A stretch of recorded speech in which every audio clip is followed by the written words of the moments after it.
In the hours before dawn on the 4th day of June, 1942, the air above the Pacific Ocean carried a peculiar quality that sailors would later struggle to describe. Those who survived would speak of an unnatural stillness, a heaviness that seemed to press down upon the water itself. Aboard the aircraft carrier Akagi, whose name meant Red Castle, Commander Mitsuo Fuchida lay in the ship's infirmary, his abdomen still tender from the emergency appendectomy performed just days before. Through the porthole beside his bunk, he could see the first grey hints of morning touching the eastern sky. Something felt wrong, though he could not articulate what troubled him so deeply. The medical staff had forbidden him from participating in the operation, but Fuchida remained the spiritual heart of the carrier's air group. 6 months earlier, he had led the attack on Pearl Harbor, guiding 183 aircraft through the dawn sky to strike the American fleet at anchor. That attack had been meticulously planned, brilliantly executed, and strategically incomplete. The American carriers had escaped, and now, months later, the entire weight of the Imperial Japanese Navy had been mobilized to finish what Pearl Harbor had begun. Yet as Fuchida shifted uncomfortably in his bed, listening to the sounds of aircraft being prepared on the deck above, he felt not confidence but foreboding. 400 miles to the northeast, unknown to any Japanese commander, 3 American aircraft carriers waited in ambush. The Enterprise, Hornet, and the hastily repaired Yorktown had reached their designated position 2 days earlier, guided there by intelligence so precise that it seemed almost miraculous. American cryptanalysts had broken the Japanese naval codes, reading their most secret communications as easily as morning newspapers. The Americans knew the target, knew the date, knew the composition of the Japanese forces, and had positioned their carriers exactly where they could strike with maximum effect while remaining undetected. The Japanese, supremely confident after 6 months of unbroken victories, suspected nothing. The genesis of this operation stretched back to a humiliating moment 2 months prior. On the 18th of April, 16 American bombers had appeared over Tokyo, dropping their payloads on the sacred capital before escaping toward China. The physical damage had been negligible, but the psychological impact reverberated through every level of Japanese society. For a nation that had believed itself invulnerable, protected by vast oceanic distances and the divine winds that had once saved their ancestors from Mongol invasion, the appearance of American bombers over the Imperial Palace represented an intolerable violation. Someone would pay for this shame, and someone would ensure it never happened again. Admiral Isoroku Yamamoto, commander of the combined fleet, had spent the years before the war in America.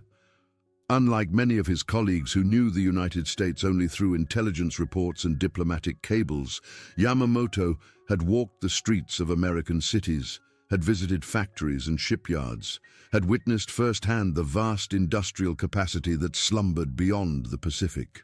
He knew with absolute certainty that if America's productive power ever turned fully toward war, Japan would be crushed beneath an avalanche of steel, aircraft, and munitions.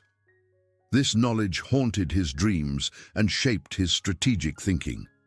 The only path to victory lay in delivering such a devastating blow to American naval power that the United States would seek a negotiated peace rather than pursue total war. The attack on Pearl Harbor had been the first step in this strategy, but its incompleteness gnawed at Yamamoto. The carriers had escaped, and carriers represented the future of naval warfare. Battleships, for all their awesome firepower and symbolic importance, could not project power across thousands of miles of ocean. Only carriers could do that, and America still possessed carriers that continued to strike at Japanese forces throughout the Pacific. The raid on Tokyo had demonstrated this vulnerability with painful clarity. Those bombers had launched from the carrier Hornet, proving that American carriers remained not just operational, but aggressive. Yamamoto's solution was Operation MY, the invasion and occupation of Midway Atoll. This tiny speck of coral and sand, located 1,100 miles northwest of Hawaii, possessed strategic value as an American outpost, but its true importance lay in what it would compel the Americans to do. Yamamoto believed that an attack on Midway would force the American carriers to sortie from Pearl Harbor to defend this forward base. When they arrived, the superior Japanese fleet would be waiting to annihilate them in the decisive battle that Japanese naval doctrine had envisioned for decades. With the American carriers destroyed, Japan would dominate the Pacific, and the United States would have no choice but to negotiate peace on terms favorable to the empire. The operation's complexity reflected both Yamamoto's ambition and the institutional weaknesses that would ultimately doom it. Multiple fleet elements would operate across thousands of miles of ocean, converging on Midway from different directions while maintaining the element of surprise. A carrier strike force would suppress American air power on Midway itself. An invasion force would land troops to capture the islands. A main battle fleet, including the massive battleship Yamato, would provide overwhelming firepower if American surface ships appeared. Even a diversionary attack on the Aleutian Islands in Alaska was planned to draw American attention away from the real target. Over 200 ships would participate in the largest naval operation Japan had ever mounted. Opposition to the plan existed within the Naval General Staff, but dissent was difficult in an organization where seniority and hierarchy dominated all decision-making. Younger officers with fresh perspectives found their concerns dismissed by superiors who had spent decades absorbing the doctrine of decisive battle. Staff officers who questioned the plan's assumptions were told they lacked fighting spirit. War games conducted in early May showed troubling results, with American carriers appearing earlier than expected and inflicting serious damage on the Japanese fleet. But these outcomes were literally overruled by umpires who reduced American hits and refloated Japanese ships that had been sunk in the exercises. The fix was in, not through deliberate deception, but through an institutional inability to contemplate failure. Lieutenant Commander Minoru Genda, the tactical genius who had planned the Pearl Harbor attack, expressed private doubts about Operation MI. The plan was too complex, he argued, with too many moving parts operating across too much ocean. The intelligence picture remained murky, with no clear understanding of American carrier positions or intentions. The Japanese carriers had been at sea almost continuously since December, and both ships and crews showed signs of wear.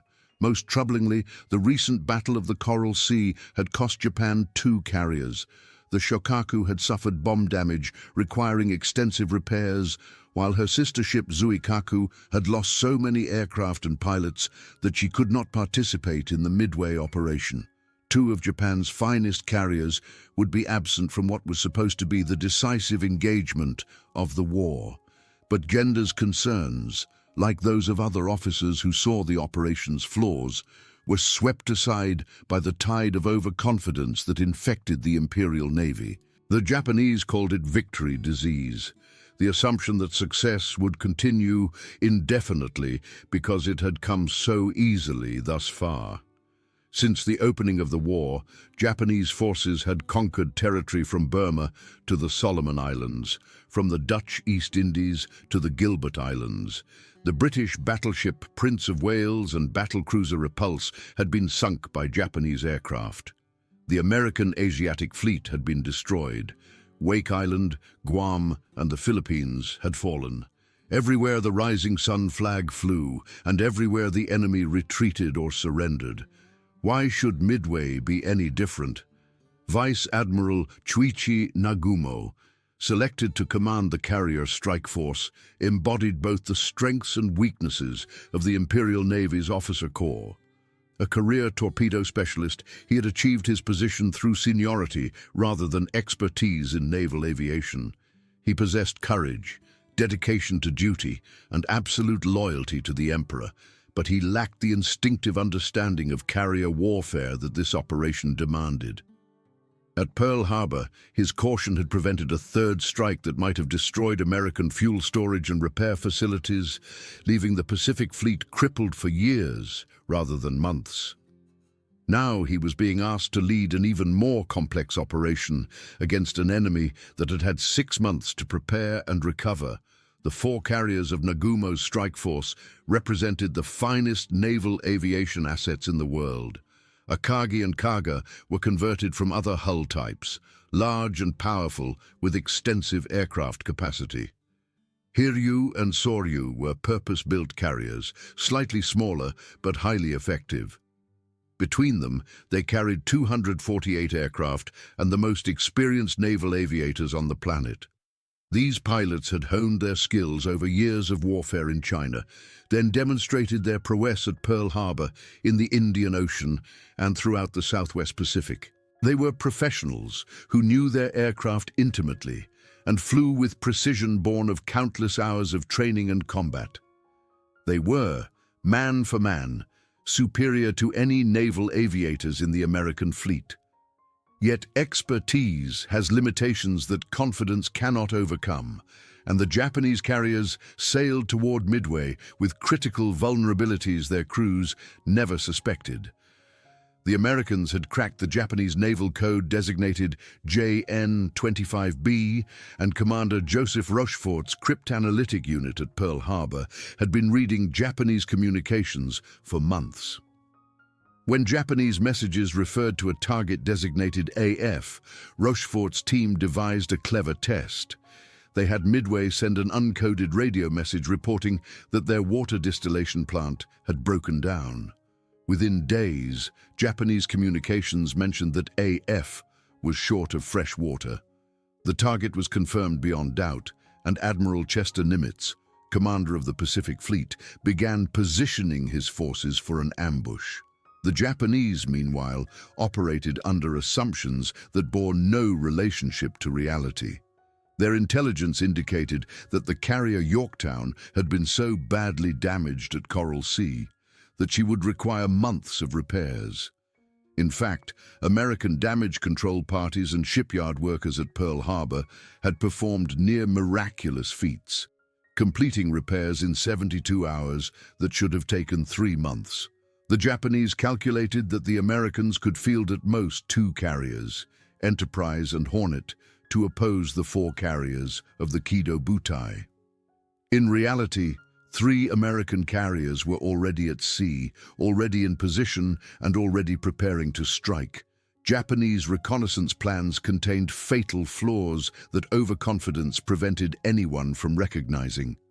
A seaplane reconnaissance of Pearl Harbor, Operation K, was supposed to verify American carrier positions, but it depended on refueling flying boats from submarines at French frigate shoals. When American ships occupied that location, making refueling impossible, the reconnaissance was cancelled rather than delayed or rerouted. A submarine cordon line positioned to detect American carriers departing Pearl Harbor was established too late.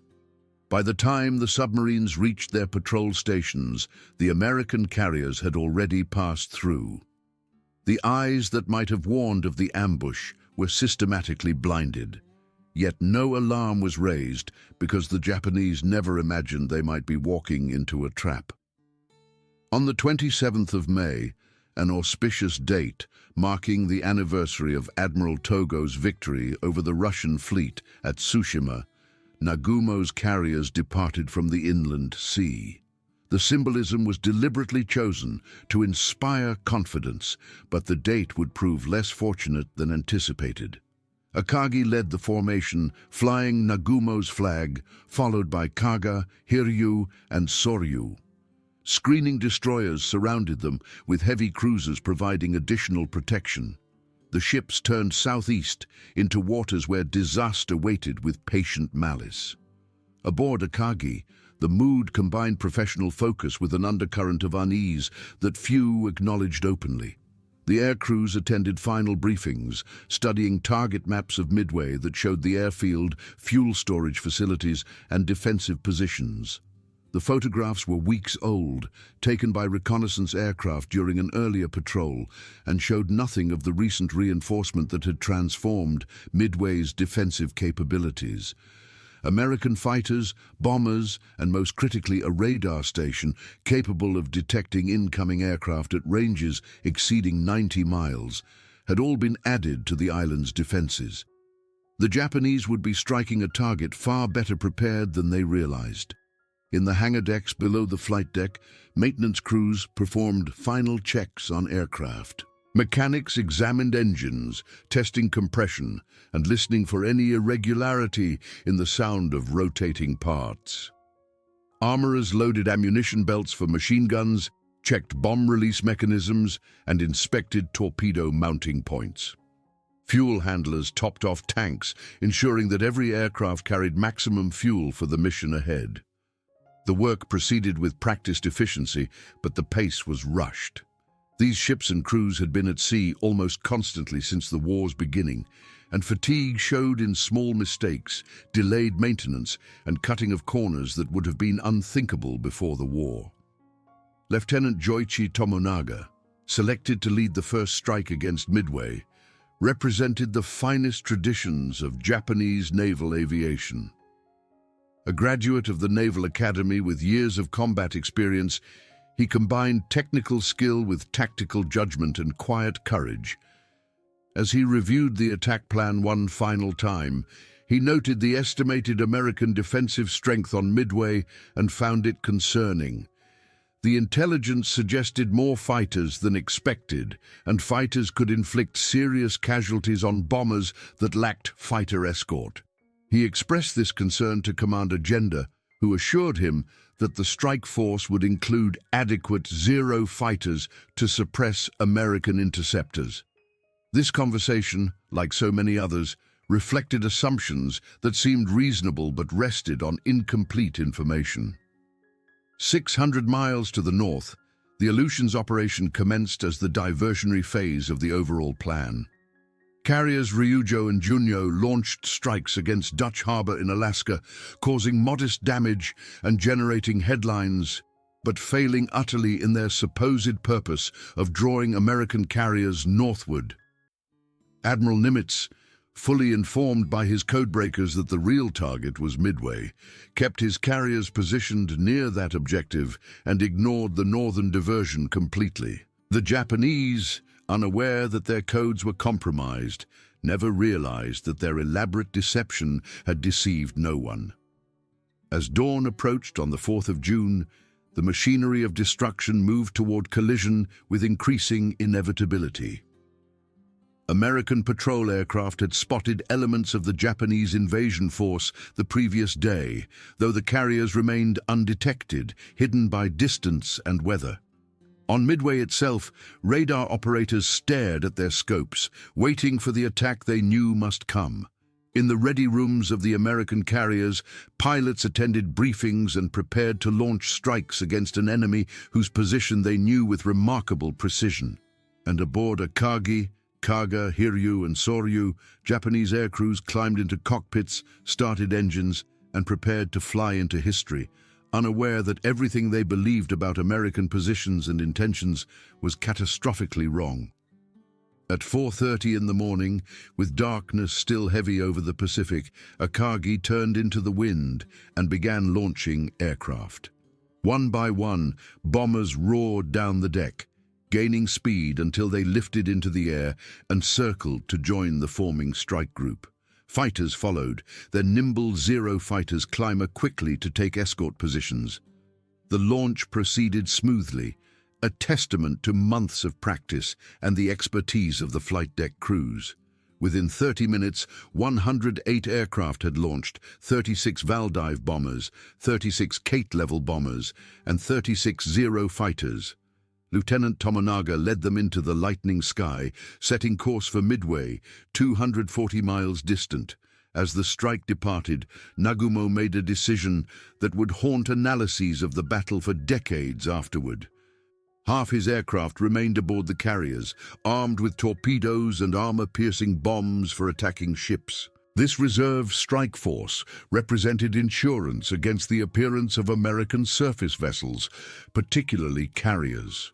Nagumo's decision followed standard doctrine, but it created a situation where neither strike force was at full strength.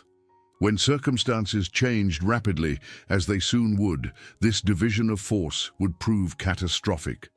Below decks on Akagi, Fuchida listened to the sounds of launching aircraft and felt his frustration grow.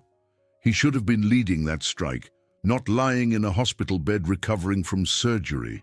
His knowledge and experience might have made a difference in what was to come, but the fever from his appendicitis had left him too weak to fly. He could only wait, listen, and worry about the feeling of wrongness that refused to leave him. Nagumo's operational orders called for extensive reconnaissance to search for American ships, but the execution of these orders contained a fatal flaw. Only 7 floatplanes were launched from cruisers and battleships to search sectors covering thousands of square miles of ocean. This represented grossly inadequate coverage for an area where enemy carriers might be lurking.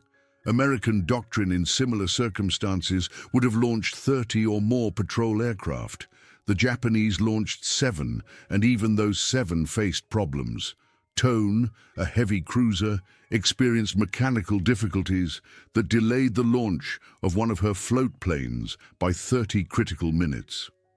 That aircraft had been assigned to search the sector where American carriers actually waited. The delay meant it would reach that area 30 minutes later than planned. 30 minutes that would prove to be the difference between warning and disaster.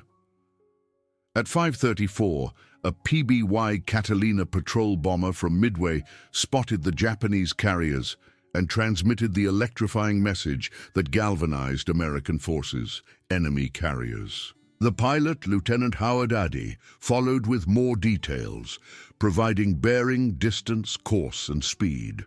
This information reached Admiral Spruance aboard Enterprise within minutes. Spruance, brilliant and decisive, immediately calculated the geometry of the situation and made a command decision that required cold courage. He would launch his strike immediately, despite the extreme range of over 200 miles. His aircraft would have barely enough fuel to return, and the attack would occur without coordination between different carrier air groups. But he would catch the Japanese carriers while they recovered their Midway strike, when they would be most vulnerable. On Midway, radar detected Tomonaga's incoming strike at 5:53, with the Japanese aircraft still 93 miles distant. Air raid sirens wailed across the tiny atoll, and every flyable aircraft launched into the air. Bombers headed out to attack the Japanese fleet, while fighters climbed to intercept the incoming strike. 20 Marine fighters, a mixed force of obsolete Brewster Buffaloes and slightly newer Wildcat Grummons, clawed for altitude as the Japanese formation approached. They were outnumbered more than 4-1 by the escorting Zeros, and their aircraft were inferior to the superbly maneuverable Japanese fighters. What followed was a massacre. The Marine pilots flew with desperate courage against impossible odds. Major Floyd Parks, commanding the defense, led his fighters into the Japanese formation and died within minutes, shot down by Zero fighters that turned inside his slower aircraft with contemptuous ease. One by one, the Marine fighters fell from the sky, overwhelmed by numbers and outclassed by equipment. Of the 20 defenders, 13 were shot down, and 4 more so badly damaged they barely made it back to Midway. The Japanese lost 3 Zeros. It was a complete victory for the escorts, but it cost time and ammunition that would later be needed. At 6:30, Tomonaga's bombers arrived over Midway and executed their attack with the precision that came from years of training. Bombs fell on fuel tanks, which erupted in sheets of flame. Buildings disintegrated under high explosive impacts. The runway cratered in multiple places, and defensive positions were blown apart. Yet, as Tomonaga circled to assess the damage, he saw something that troubled him deeply. American aircraft continued to take off from the supposedly destroyed airfield. The runway, while damaged, remained operational. More critically, the Americans had launched every aircraft before the strike arrived, so nothing had been caught on the ground. The mission had inflicted damage, but had not achieved its primary objective of destroying Midway's air power. At 7 o'clock, Tomonaga transmitted the message that would alter the course of the battle. There is need for a second attack.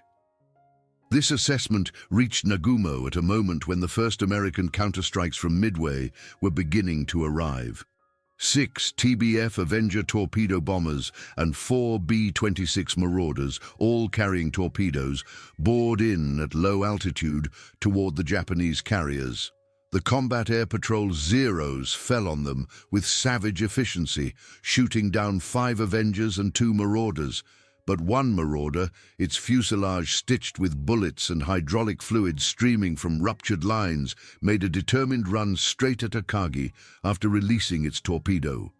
The bomber roared down the length of the carrier's flight deck at masthead height, its gunners strafing as they passed, killing 2 Japanese sailors. The aircraft pulled up at the last possible moment, barely clearing the bridge where Nagumo and his staff ducked instinctively. The B-26 somehow made it back to Midway despite sustaining over 500 bullet holes. This near miss shook Nagumo badly. To have an enemy bomber nearly crash into his flagship suggested that the Americans were far more aggressive than anticipated. Minutes later, another damaged B-26, piloted by Lieutenant Herbert Mays, actually did crash into the sea near Akagi's bow, possibly attempting a deliberate ramming attack. The psychological impact of these attacks far exceeded any physical damage they inflicted. More American strikes followed in rapid succession. 16 Marine dive bombers led by Major Lofton Henderson, who died leading his squadron into the attack. 15 B-17 Flying Fortresses bombing from high altitude. 11 Marine Vindicator dive bombers. All were repulsed with heavy losses, scoring no hits. But they kept the Japanese carriers maneuvering violently to avoid bombs and torpedoes, making flight operations nearly impossible. The American attacks, though tactically failures that cost many lives, were strategically succeeding in disrupting Japanese operations at the critical moment when coordination and timing mattered most. At 7:15, facing mounting pressure, Nagumo made the decision that sealed his fate. His reserve aircraft were armed with torpedoes and armor-piercing bombs for attacking ships, but no American ships had been spotted, and Tomonaga needed support for a second strike on Midway. After consultation with his staff, Nagumo ordered the reserve aircraft rearmed with land attack weapons. This decision violated explicit orders from Yamamoto to maintain readiness for anti-ship operations, but it seemed reasonable given the tactical situation. No one suspected that American carriers were closing rapidly from the northeast. In the hangar decks of all 4 carriers, organized chaos erupted as ordnance crews scrambled to execute the rearming order.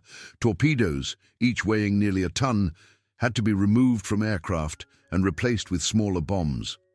The process was time-consuming and labor-intensive under the best conditions, and current conditions were far from ideal. Against all safety regulations, the removed torpedoes were stacked in the hangar spaces, rather than being returned to the armored magazines deep in the ship's hull. There was no time for proper procedure. Bombs destined for the aircraft sat in racks near the planes. Fuel hoses snaked across the deck as aircraft were refueled. The hangar decks resembled bomb factories, packed with explosives and flammables in configurations that violated every safety protocol. One spark would create catastrophe. At 7:28, everything changed again. The float plane from Tone, the one that had launched 30 minutes late, finally reported, "Sight what appears to be 10 enemy surface ships, bearing 10 degrees. Distance 240 miles from Midway, course 150 degrees, speed over 20 knots. Nagumo immediately demanded clarification, ascertain ship types. The agonizing wait for a response seemed to stretch forever. Minutes passed. The rearming continued in the hangar decks. American attacks kept coming, forcing violent evasive maneuvers. Fighters burned through fuel and ammunition, defending against the uncoordinated but persistent strikes. At 7:45, 16 more Marine dive bombers arrived, led by Major Henderson. The Zeros savaged them, shooting down 8, but the attacks forced continued maneuvering that prevented coordinated flight operations. Nagumo was trapped in a situation where everything was happening at once, and none of it was going according to plan.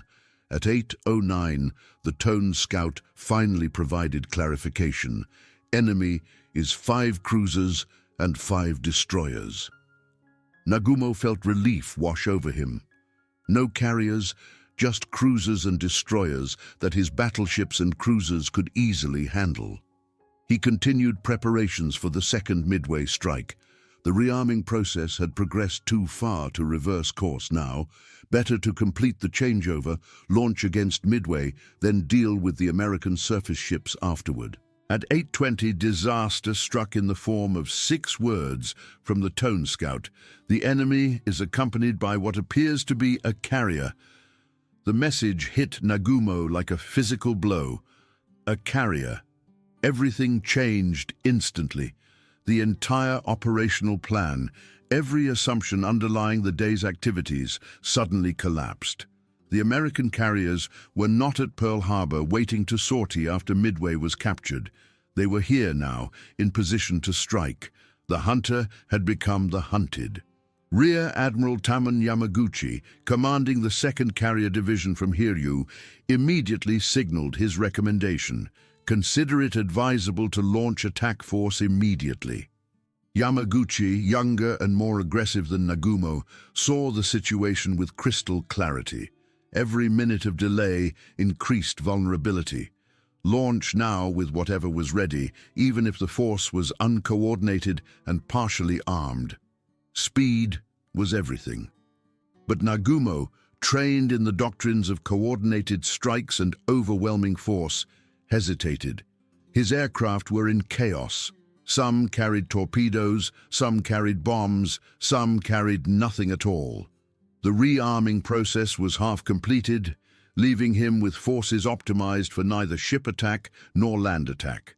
His fighters were running low on fuel and ammunition after hours of combat air patrol. Tomonaga's strike force was returning, low on fuel, and needing to land immediately. To launch a partial strike with no fighter escort, with Tomonaga's aircraft fuel-critical and trying to land, violated every principle of Japanese carrier doctrine. Commander Genda, despite his illness, was consulted. The testimony of staff officers suggests he argued for immediate launch. Speed is everything now, launch what we have. But Captain Ryunosuke Kusaka, Nagumo's chief of staff, counseled caution. If we attack piecemeal, we will suffer heavy losses for little gain. Better to recover our aircraft, properly arm them, and launch a fully constituted strike according to proper doctrine. Nagumo, conservative by nature and training, sided with Kusaka. The decision was logical, prudent, and completely wrong.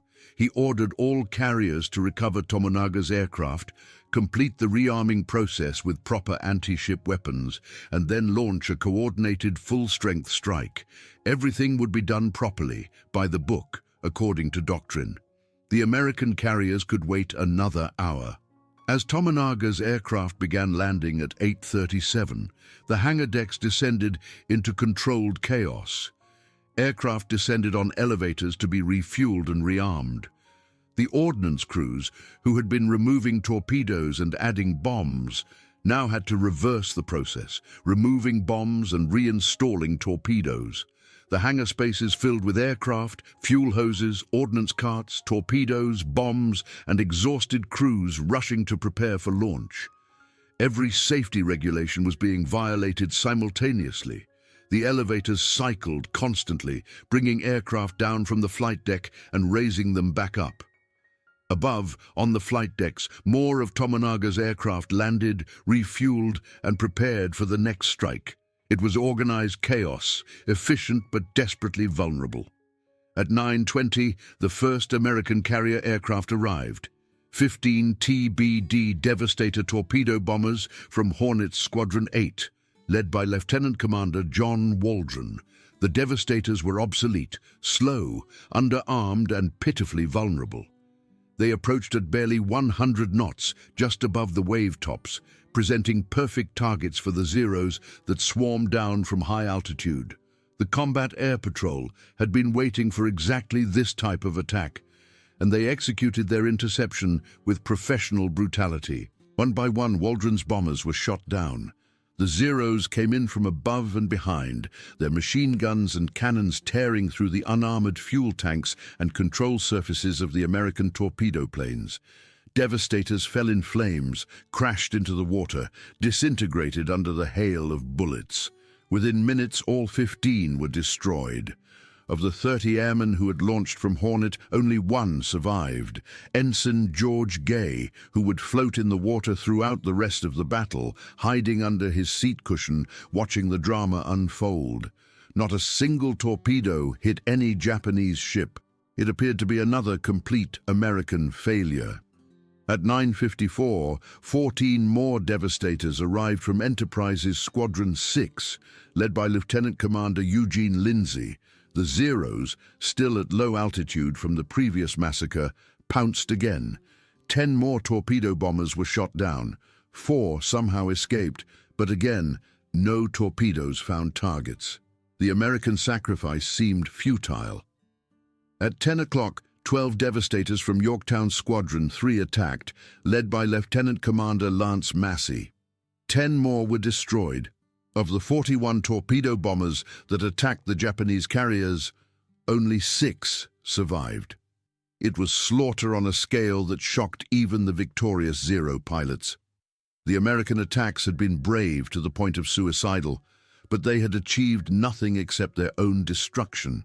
On the bridge of Akagi, relief and even celebration broke out. The American torpedo attacks had been repulsed with catastrophic losses to the enemy. The Combat Air Patrol had performed magnificently. The strike force was nearly ready to launch. Victory seemed within grasp. Nagumo ordered preparation for launch at 10:30. In just another few minutes, his fully armed and coordinated strike would head for the American carriers, and Japanese naval aviation would achieve the decisive victory for which it had trained for decades. But high above, completely unnoticed, something had changed. The torpedo attacks, for all their failure and sacrifice, had drawn every Zero fighter down to sea level. The Combat Air Patrol circled at wave-top height, congratulating themselves on their victories. Focused downward on the torpedo planes, they expected to continue attacking. No one was looking up. No one saw the dive bombers arriving at 14,000 feet, the perfect attack altitude. No one saw them until it was too late.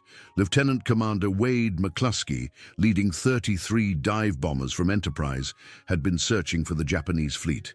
His calculated interception point had been empty ocean. He should have turned back, but he gambled, extending his search, burning fuel he might need for the return flight. Then he spotted a Japanese destroyer racing northward, creating a white wake through the blue Pacific. The destroyer Arashi had been dropping depth charges on an American submarine and was now hurrying to rejoin the fleet. McCluskey followed that wake directly to the Kido Butai. At almost the same instant, Lieutenant Commander Maxwell Leslie's 17 dive bombers from Yorktown arrived from a different direction. Through pure chance, 2 separate American dive bomber groups had arrived simultaneously over the Japanese carriers from different directions at the perfect attack altitude, with every Japanese fighter at sea level and no time to climb to intercept. The opportunity was perfect, unprecedented, and fleeting. At 10:22, lookouts on Akagi screamed the warning, "Hell divers, dive bombers." But the warning came too late for any effective response. With their flight decks packed with fully fueled and armed aircraft, with bombs and torpedoes scattered throughout their hangar spaces, with fuel lines running everywhere and safety protocols abandoned, the Japanese carriers were perfectly set up for catastrophic destruction. The 5 minutes that followed would determine the outcome of the Pacific War. McCluskey rolled into his dive, pushing the nose of his Dauntless down toward the rising sun insignia painted on Kaga's flight deck. Behind him, his squadrons followed, 33 dive bombers plunging down from 14,000 feet, accelerating through the air. The carriers growing larger in their sights. The Japanese carriers, caught in the middle of turning with their decks crowded, could not launch fighters or even maneuver effectively. They were perfect targets, and the American dive bomber pilots were professionals who had trained for exactly this moment. 4,000 pounds of explosives struck Kaga in rapid succession. The first bomb hit near the bridge at 10:22, penetrating to the command deck and killing Captain Jisaku Okada instantly, along with most of his senior staff. The second bomb struck amidships, penetrating through the wooden flight deck to explode in the upper hangar among fueled aircraft.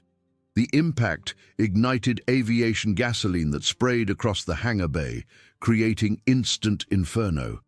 The third and fourth bombs hit aft, penetrating to the lower hangar where torpedoes and bombs were stacked in violation of all safety protocols. The induced explosions that followed were catastrophic. Within 90 seconds, Kaga transformed from a functioning warship into a floating funeral pyre. Ammunition cooked off in strings of secondary explosions. Aviation fuel created walls of flame that reached temperatures exceeding 1,000 degrees. Men trapped in the lower decks died instantly as the air itself became too hot to breathe. Others burned to death trying to escape through passages blocked by fire or twisted metal. The ship that had been part of the strike force that attacked Pearl Harbor was dying, taking 811 men with her into death. Akagi took only one hit at 10:24, but it was the exactly wrong hit in the precisely wrong place at the absolutely wrong moment. Lieutenant Dick Best's 1,000-pound bomb penetrated the flight deck and exploded in the upper hangar among 18 aircraft being refueled and rearmed. The bomb itself was merely the trigger. The real destruction came from the chain reaction of secondary explosions. Fuel tanks ruptured, spraying aviation gasoline across the hangar bay.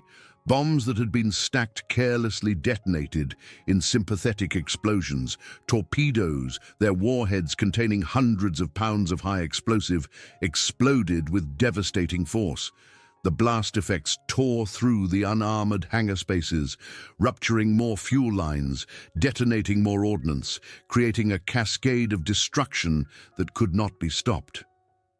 Bridge personnel reported that within 2 minutes, the entire hangar deck had become an inferno, with temperatures so intense that steel buckled and men caught in the heat died before the flames even touched them. Damage control was impossible. The fires burned with such intensity that water turned to steam before it could reach the flames. The carrier that bore Nagumo's flag, the ship that had led the attack on Pearl Harbor, was lost before anyone fully comprehended what had happened. Soryu suffered 3 direct hits from Leslie's Yorktown bombers at 10:25. Each bomb penetrated to the hangar decks and detonated among the fueled and armed aircraft stored there. The first hit destroyed 13 Valdive bombers, 3 Zero fighters, and 4 Kate torpedo bombers parked on the flight deck, but its real damage came from penetrating to the hangar below. The second and third bombs exploded in the lower hangar spaces, where the improperly stored torpedoes and bombs created a chain reaction of secondary explosions that tore the carrier's guts out.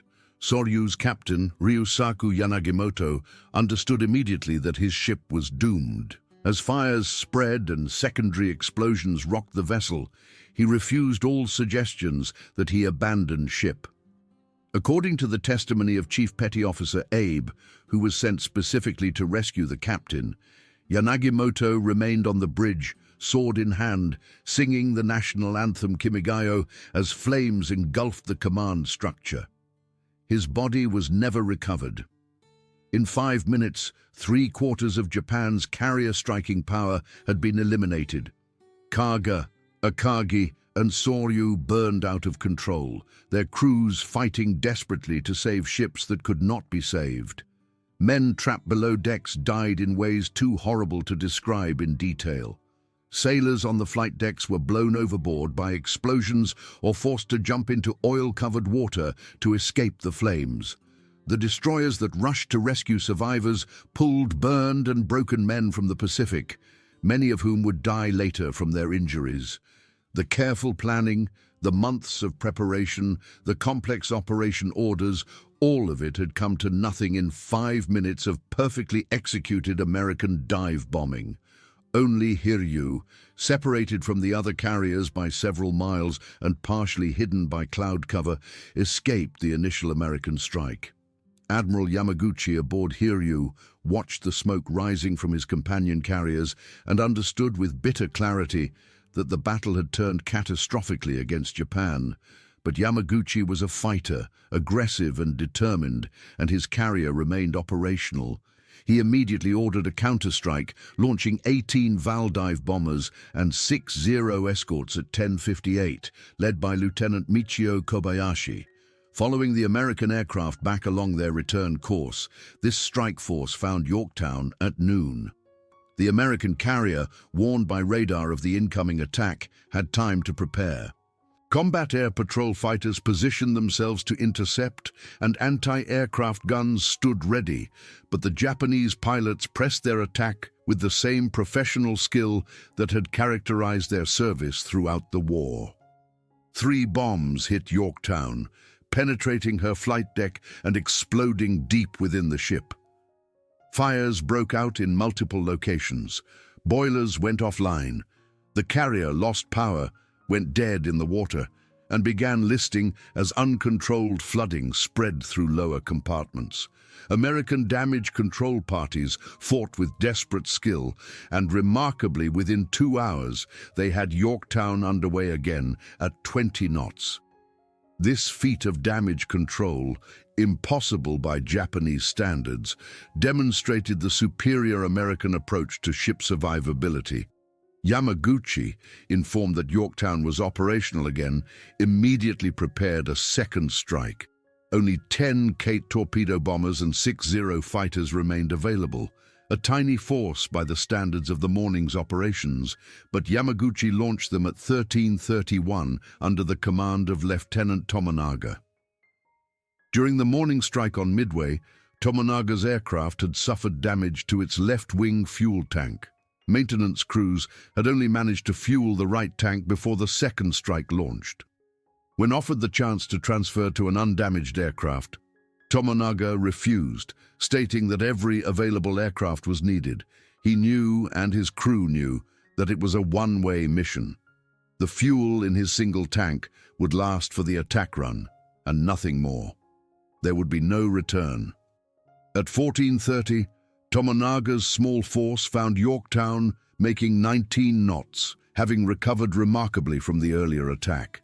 American fighters tore into the Japanese formation, shooting down several aircraft, but Tomonaga held his course despite his plane catching fire from multiple fighter attacks. According to American witnesses who watched from ships nearby, Tomonaga's burning aircraft maintained its torpedo run to the very last moment, releasing its torpedo before crashing into the sea. 2 torpedoes struck Yorktown's port side, tearing open her hull below the waterline and causing a 26-degree list that put the carrier in danger of capsizing. This time, the damage was beyond even American damage control capabilities. The order to abandon ship was given, and Yorktown's crew reluctantly left their carrier to float, crippled and alone, in the Pacific. But Yamaguchi's aggressive counterstrikes, while successful in crippling Yorktown, had revealed Hiryu's position to American searchers. At 1700 hours, 24 dive bombers from Enterprise found the last operational Japanese carrier. 4 bombs struck Hiryu in rapid succession at 17:03, and the by now familiar pattern of catastrophic secondary explosions repeated itself.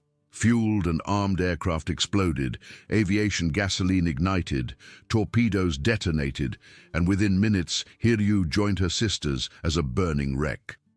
Admiral Yamaguchi, knowing his ship was doomed, assembled the surviving crew members on the tilting flight deck for a final address.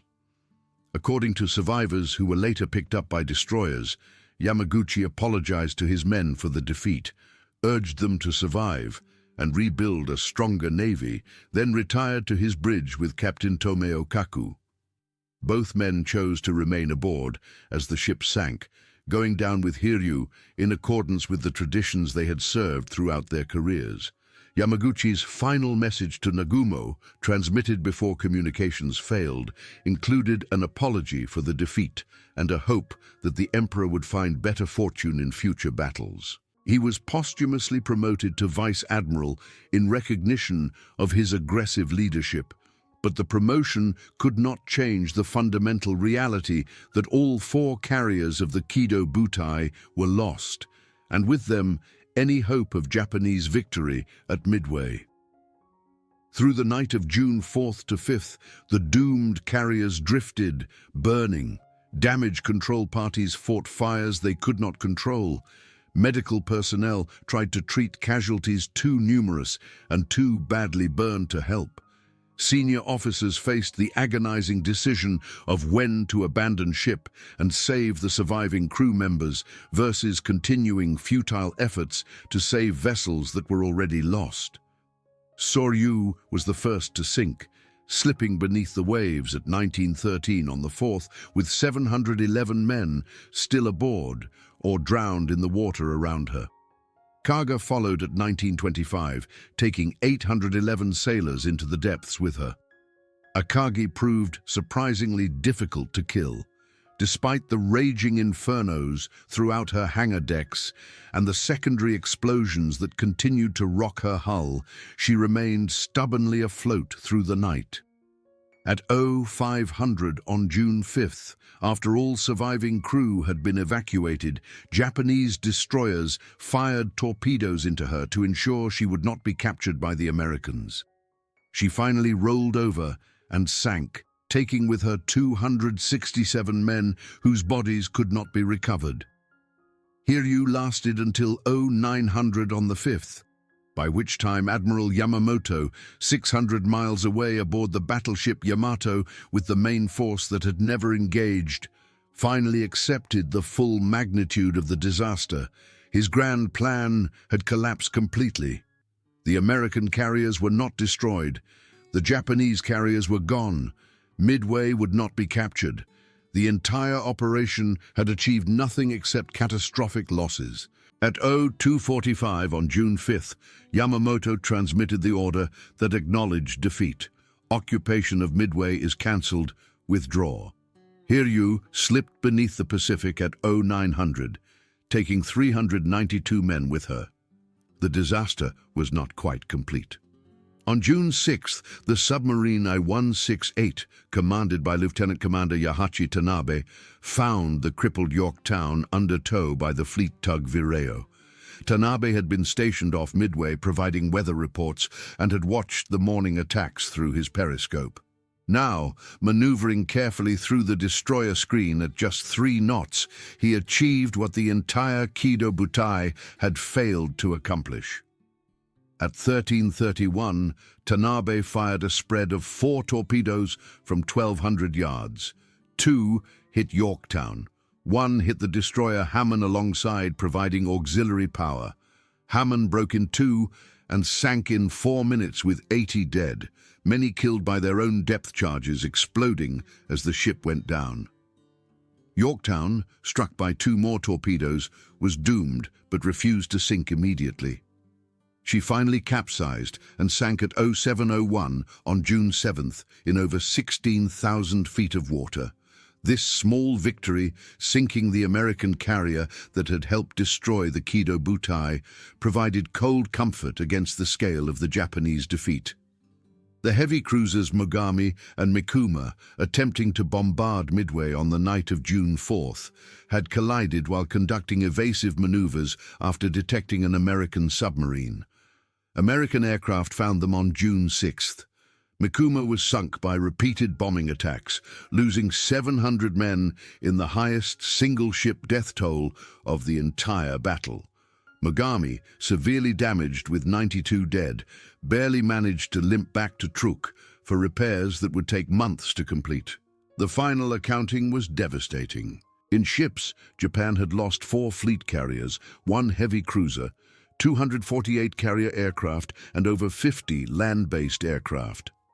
In men, 3,057 Japanese servicemen were dead, including 110 irreplaceable veteran pilots, over 700 highly skilled aircraft mechanics, and flight deck personnel whose expertise had taken years to develop, and 2 admirals who chose death over the shame of survival. The Americans, by comparison, had lost 1 carrier, 1 destroyer, 145 aircraft, and 307 men. It was not even close to an equitable exchange. The journey home became an exercise in humiliation and concealment. The surviving ships limped back to Japan, arriving at Hashirajima Naval Base on June 14th, under cover of darkness to avoid observation. Wounded sailors from the carriers were segregated in special isolated hospital wards, classified as secret patients, and forbidden any contact with the outside world. They were not allowed to write letters, receive visitors, or communicate with anyone outside their secure hospital sections. According to U.S. Naval Institute sources, they were treated appallingly as disgraced losers who had failed the emperor. The survivors of the air groups faced even harsher treatment. They were immediately reassigned to distant bases in the South Pacific without being permitted any home leave to see families or friends.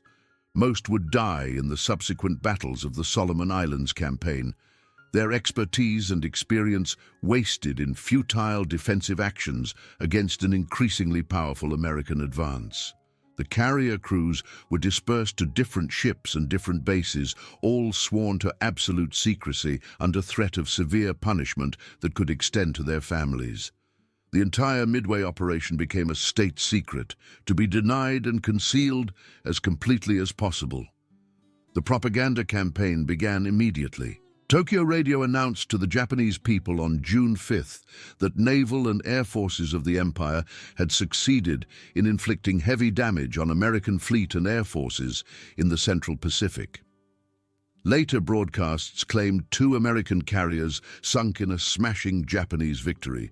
Almost in passing, the loss of 1 carrier, initially identified as Kaga, was mentioned as a minor setback in an otherwise triumphant operation. Soryu's loss was acknowledged later. Akagi and Hiryu officially remained on the active fleet roster, their destruction not publicly admitted until after the war ended 3 years later. The Japanese people celebrated in the streets, completely unaware they were cheering a catastrophe that had turned the tide of the entire war. The systematic cover-up extended throughout the government and military. Information about the defeat was withheld from the Imperial Japanese Army for a full month, and even Prime Minister Hideki Tojo was kept ignorant of the full extent of the disaster for weeks. No flag officers were court-martialed or officially reprimanded, as this would have required publicly admitting defeat. The sunken carriers remained officially on the fleet roster, creating the fiction that they still existed and threatening non-existent American forces somewhere in the Pacific.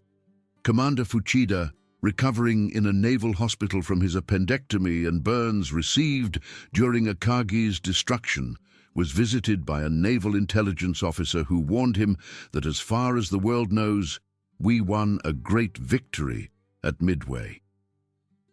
Fuchida's response, according to post-war accounts, that must be treated cautiously given questions about his reliability, expressed bitter irony about building a war on lies, though this exchange cannot be independently verified. What can be verified is that Fuchida later became a Christian evangelist and spent his remaining years preaching reconciliation between former enemies, a transformation that mirrored Japan's own journey from militarism to pacifism. Admiral Yamamoto returned to his cabin aboard Yamato after transmitting the withdrawal order and did not emerge for 3 days. Staff officers reported hearing him pacing at night, clearly tormented by the magnitude of his failure. In his diary, discovered after the war, he expressed thoughts that revealed his clear understanding of what Midway meant for Japan's future. According to staff officers who served with him, Yamamoto fell into deep depression, knowing that the war had become unwinnable. His prediction to Prime Minister Konoye before the war that Japan could run wild for 6 months but would then face inevitable defeat had proven prophetically accurate. Midway occurred exactly 6 months after Pearl Harbor, precisely when Yamamoto had predicted Japanese momentum would peak. In a private meeting with his staff, documented by Captain Kuroshima, Yamamoto assessed the defeat with brutal honesty. "I gambled and lost. In trying to destroy the American carriers, I have lost our own. The war is not lost yet, but I fear I have lost the means to win it." In a letter to his close friend Rear Admiral Teikichi Hori that survived the war, Yamamoto wrote, "The defeat at Midway was not a matter of bad luck or enemy superiority in numbers. It was the result of our own overconfidence and poor planning. We underestimated American capabilities and overestimated our own. Now we will pay the price for our hubris. I give Japan perhaps 18 months before the situation becomes completely hopeless." Even this pessimistic prediction proved optimistic. Within 18 months, Japan would lose the Solomon Islands, New Guinea, and the Marshall Islands. American submarines would strangle Japanese supply lines. American industrial production would reach levels that dwarfed Japanese capacity. The Marianas would fall, bringing the Japanese home islands within range of American B-29 bombers. Everything Yamamoto had feared about American industrial might would come to pass, and there was nothing Japan could do to prevent it. The true cost of Midway extended far beyond the immediate losses of ships and men. Japan's pilot training program, which required 2 years minimum to produce a combat-ready aviator and far longer to create an expert, could not replace the experienced pilots lost at Midway and in subsequent battles.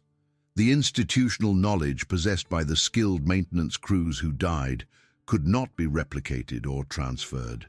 These men had known every rivet of their aircraft, every quirk of their carriers' operations, every trick and technique learned through years of practice. Their loss was irreplaceable. Admiral Ugaki, in his diary later captured and translated by American forces, expressed the long-term implications with clarity.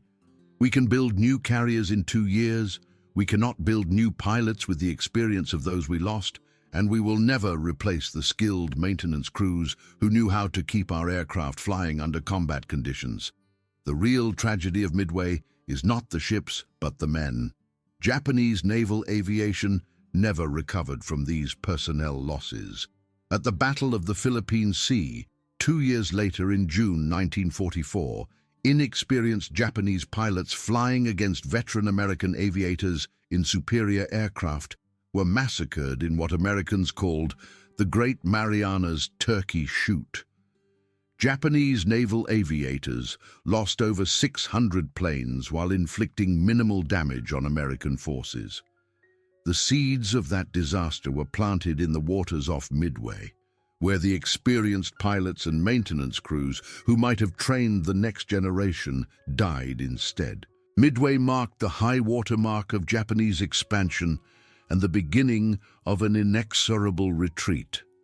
The planned invasions of Fiji, Samoa, and New Caledonia were quietly cancelled. The proposed operation to cut supply lines between America and Australia was abandoned. Instead of expanding, Japan was forced into a defensive war it could not win. The Americans, their confidence soaring after the victory, began planning their counteroffensive.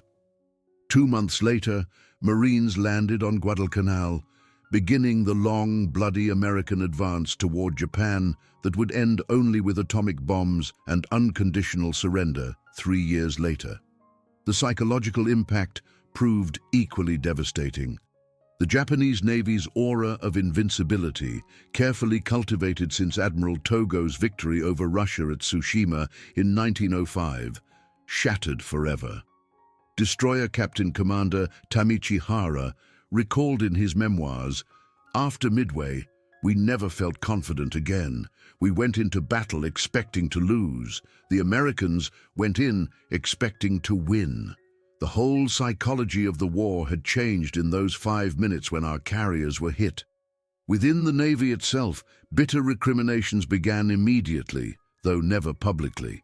Admiral Nagumo, scapegoated for the defeat despite following orthodox doctrine, was relegated to shore duty and never commanded carriers again. In 1944, during the American invasion of Saipan, where he commanded ground forces, he committed suicide rather than face capture. His death merely added one more name to the thousands who died as a consequence of Midway's cascade of failures.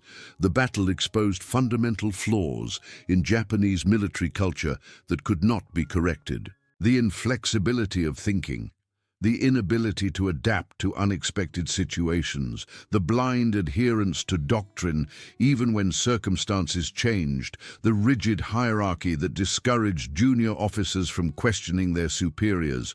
All these cultural traits contributed to the defeat and would be repeated in subsequent battles throughout the war. The same thinking that led to disaster at Midway would lead to disasters in the Solomon Islands, at the Philippine Sea, at Leyte Gulf, and in countless other engagements where Japanese forces fought with courage and skill, but could not overcome strategic and tactical rigidity. Post-war analysis revealed the cascade of specific failures that led to disaster. The operation was too complex, with forces scattered across thousands of miles, unable to support each other. Radio silence, maintained religiously, prevented any coordination when plans went wrong. Intelligence was abysmal, with the Japanese having no idea American carriers were already at sea, while the Americans knew every detail of Japanese plans through their code-breaking efforts. Reconnaissance was grossly inadequate, with only 7 search planes covering vast areas of ocean compared to over 30 American patrol aircraft. The cancelled Operation K reconnaissance of Pearl Harbor due to American presence at French frigate shoals. The submarine cordon arriving too late to detect American carriers departing Pearl Harbor. The Tone's crucial 30-minute delay in launching its scout plane. Each failure individually might have been survivable. Together, they guaranteed catastrophe. Perhaps most critically, the Japanese underestimated American capabilities while overestimating their own. They assumed Americans could not break their codes. The codes were broken. They assumed Yorktown could not be repaired quickly. She was operational in 72 hours. They assumed American pilots were inferior. American dive bomber pilots proved devastatingly effective. They assumed American carriers would arrive after Midway was captured. The carriers were waiting in ambush. Every assumption proved wrong, and the accumulated weight of these errors crushed Japanese hopes of victory. The damage control failures revealed another critical difference. Japanese carriers with open hangar decks and inadequate fire suppression systems burned catastrophically from single bomb hits. American carriers with armored hangar decks, sealed aviation fuel systems, and superior damage control procedures proved far more survivable. Yorktown absorbed tremendous punishment and might have survived if not for the submarine attack 2 days after the main battle. The 4 Japanese carriers died from their own secondary explosions as much as from American bombs. Admiral Yamamoto did not long survive the defeat he knew had doomed Japan. On April 18, 1943, exactly 1 year after the Doolittle raid that had precipitated the Midway operation, American code breakers intercepted his travel schedule. P-38 Lightning fighters were dispatched to intercept, and they shot down his transport aircraft over Bougainville. Found in the jungle wreckage, still strapped to his seat with his sword at his side, Yamamoto took to his grave the full knowledge of how Japan lost the war in those 5 minutes at Midway. In one of his last letters that survived the war, Yamamoto reflected with remarkable clarity on the lessons of Midway. We learned that wars are not won by spiritual strength alone. They are won by intelligence, both kinds, good information, and the wisdom to use it properly. We had neither. We were too proud to believe Americans could be waiting for us, too rigid to adapt when our plans went wrong, too arrogant to admit our codes might be broken.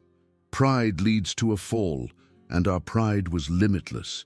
The result was inevitable.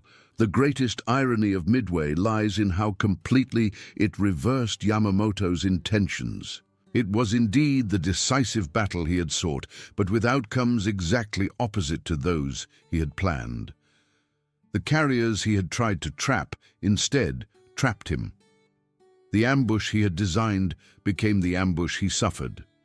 The decisive battle doctrine that Japanese naval strategy had been built upon for 40 years was proven correct, but the Americans won it instead of Japan. The Americans had not only recovered from Pearl Harbor, but had turned Japanese strategy against them with devastating efficiency. The war continued for 3 more years, but its outcome was effectively decided in those 5 minutes on June 4th, 1942. Everything that followed, the bloody battles of the Solomons, the grinding attrition of submarine warfare, the island-hopping campaign across the Pacific, the destruction of Japanese cities by bombing, the final atomic weapons that forced surrender, all of it flowed from the fundamental shift in the balance of power that occurred at Midway. Beyond strategic implications, Midway was fundamentally a human tragedy. 3,057 Japanese sailors and airmen died in ways too horrible to fully describe.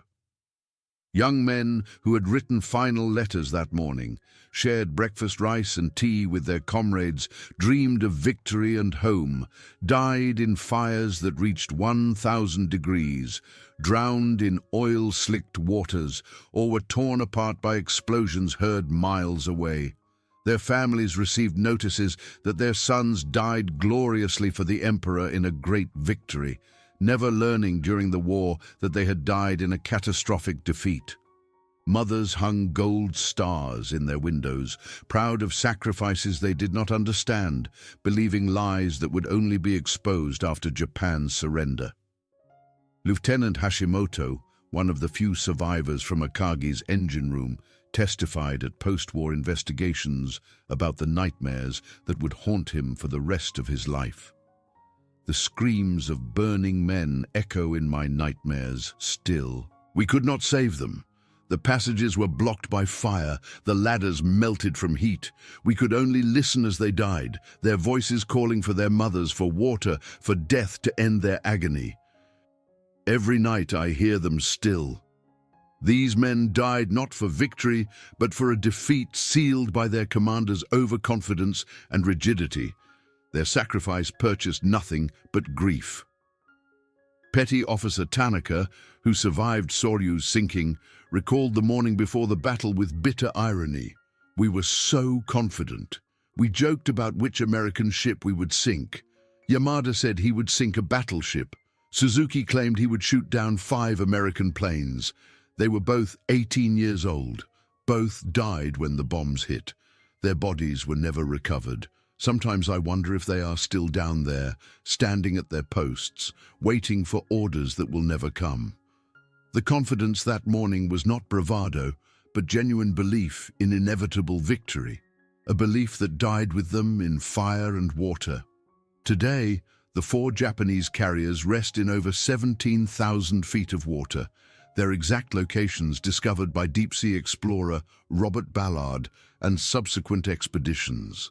They are war graves, monuments to the price of hubris and the cost of war. The aircraft that once launched from their decks to spread destruction across the Pacific lie crumpled in their hangar bays. The bones of their crews remain at their battle stations, eternal guardians of ships that will never sail again. The water that buried them also buries the dreams of empire they died defending. From the Japanese perspective, Midway represents the moment when dreams of empire collided catastrophically with reality. It proved that spiritual strength alone cannot overcome material weakness. that courage without intelligence leads to disaster, that rigid thinking cannot adapt to fluid situations. It was Japan's appointment with destiny, and destiny proved merciless. The myth of Japanese invincibility, the faith in spiritual superiority over material strength, the belief that determination could overcome any odds, all died with the carriers. In their place came grim recognition that Japan had started a war it could not win against an enemy it had fatally underestimated using strategies modern warfare had rendered obsolete. Yet from the ashes of defeat came transformation. The Japan that emerged after 1945 renounced war, embraced democracy, and became a force for peace and prosperity.